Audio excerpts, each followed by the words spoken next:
Good evening, everyone. I finally got to make it back here. It was a pretty busy last couple of weeks. I've just been super busy trying to get all this planted out, get these beds planted out. My collard greens are finally sprouting up. Got to put those in our eggs and potatoes this morning. Little Kumo here for a visit, and taking care of all of our chickens and new cats being born, and picking peas off of the pea plants. Shh. Give me a minute, would you? So what I wanted to talk about today was all these conspiracies going around that the government is poisoning our skies and they're poisoning our food, and all these things might be true, but have we considered that potentially look at the mosquito came by to visit, that potentially they're not really conspiracies about them poisoning everything as much as everyone's just trying to make as much money as they possibly can? That it's not about poisoning the skies because they want to make you sick. It's about poisoning the skies so they can increase their revenue.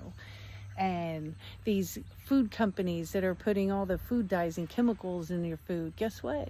Surprise, surprise, they're doing it to earn more money. And it just never ends. It's all about money. It's always about money. Nobody ever murdered somebody because, oh, I want to make that guy sick. Nope, they murdered them for money or love. That was the only two reasons.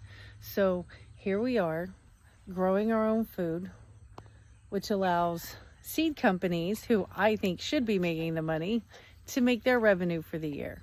And then we're going to eat our spoils, hopefully very, very soon.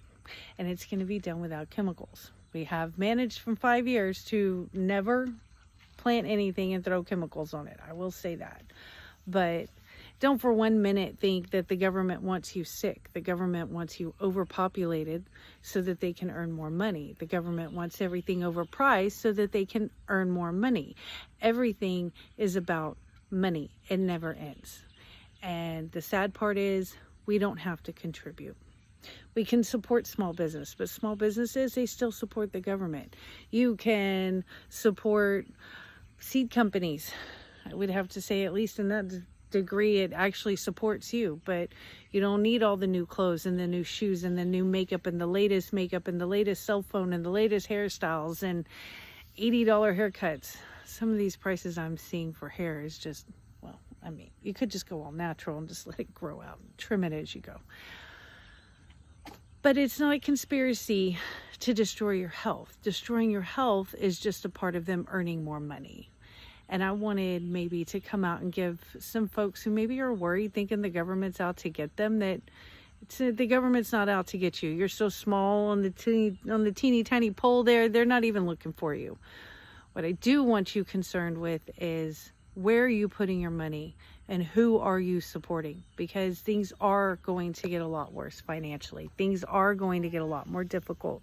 Things are going to get tighter, and prices are going to go up. Whether that they go up because of inflation and we're still shipping things in from other countries, or the prices go up because it's just more expensive to live here in the U.S. Think about that. I mean, you pay somebody here a living wage of $15 to $20 an hour to do something somebody else was willing to do for $3 or less an hour. Yeah, either way, you're going to see inflation. So consider where your money's going. Maybe this is the year that you need to start growing a garden, because maybe canned goods are even going to get more difficult to get your hands on because of the whole issue with steel and metals and things coming from China. Maybe, I don't know. I haven't seen a huge price hike in much of anything in the store except for coffee. But keep in mind, we are also in a drought in most parts of the world right now. And it is getting more and more difficult because of these things to get us supplies. The supply just isn't there. These are things you have to grow, and they take a long time to grow. It's a huge growing season. And if it doesn't make the cut, it doesn't make the cut. So take care of these things for yourself, and know that you're safe. The government's not coming for you. They're just coming for your paychecks, all of them. So maybe this year you just pay off that debt so the government gets a little bit less. All right, guys, have a good night. Bye.